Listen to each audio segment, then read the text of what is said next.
Well, the stakes are set very high now for next week's New Hampshire primary. Senator Ted Cruz rewrote the GOP narrative by taking that first win in Iowa last night. The Texas senator, of course, got 28% of the vote, followed by Donald Trump with 24% support. And, of course, everyone's watching out for Marco Rubio, who surged into third place. He was only a percentage point behind Trump, and they got the same amount of delegates. So what happens? Who has the real momentum as we head into New Hampshire? Back with me, Mark Serrano, Guy Benson, David McIntosh, and Erikka Knuti. Hey, Guy, let me go to you first. Has the narrative been changed enough that Donald Trump could actually lose in New Hampshire? Because it seemed like a slam dunk 24 hours ago.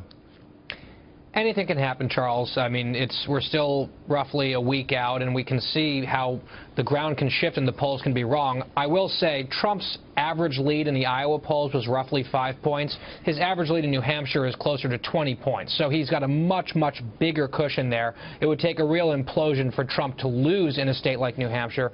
But if you're Marco Rubio in New Hampshire at the debate on Saturday night on ABC News, you might want to bring a flak jacket, because you have a lot of people. Cruz is invested in coming after you. Trump is invested in coming after you. And everyone in the establishment lane, Kasich, Christie, Jeb, they all see Rubio as the threat to their potential path to victory. I think it is going to be a very interesting, intense debate on Saturday. You know, David, there's no doubt about it. Kasich and a few others have already said this is their last stand. And again, I think we get back to the expectations game here. If Donald Trump's got this significant lead, I guess the battle is for second place. It certainly looks like that, especially among those who are running in the more moderate lane. I think the key is for people to lay out their agenda on the economic issues.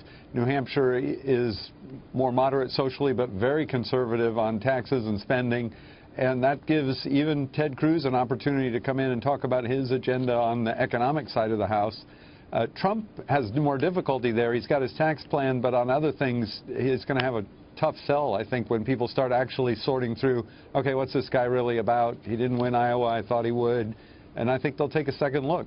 Mark, do you think that could, and listen, one thing we talk expectations, Donald Trump has already talked a lot about not liking McCain for being a war, POW, because he didn't like people who got caught. He's had this sort of disdain for anyone who wasn't, quote unquote, a winner. Does this now start to come back to haunt him a little bit? Well, you can look at Iowa and criticize, Donald Trump all day long, because the expectation was that he would win. And so you take a look at the debate last week and other things, and you can assume, well, if he had done this, if he had done that, it might have been a different outcome. So I think it's time to completely regroup. Iowa's not particularly good at picking GOP nominees. So it's just going to be race to race to race. Each race is going to be completely unique. 10 days from now, we're going to have several guys drop off. I agree with the idea that Rubio is going to have a big, big target on his back. That may help Trump, frankly. He may be able to attack and draw some of that support.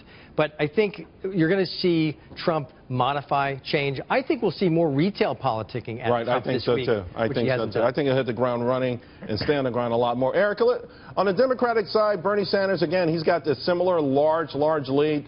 I'm not quite sure what Hillary Clinton's strategy is going to be, but I guess she does have low expectations working for her.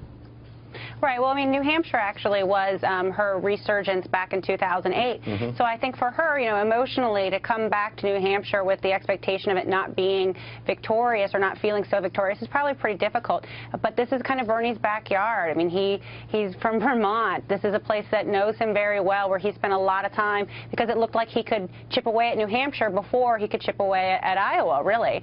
So, I think that, it's going to be, again, retail, shaking hands. New Hampshire voters, they are used to meeting the candidates, feeling intimate with the candidates, and so it's going to be a lot of just pounding pavement and doing one-on-one. And there's no doubt New Hampshire's got a much better track record for picking presidents than Iowa does.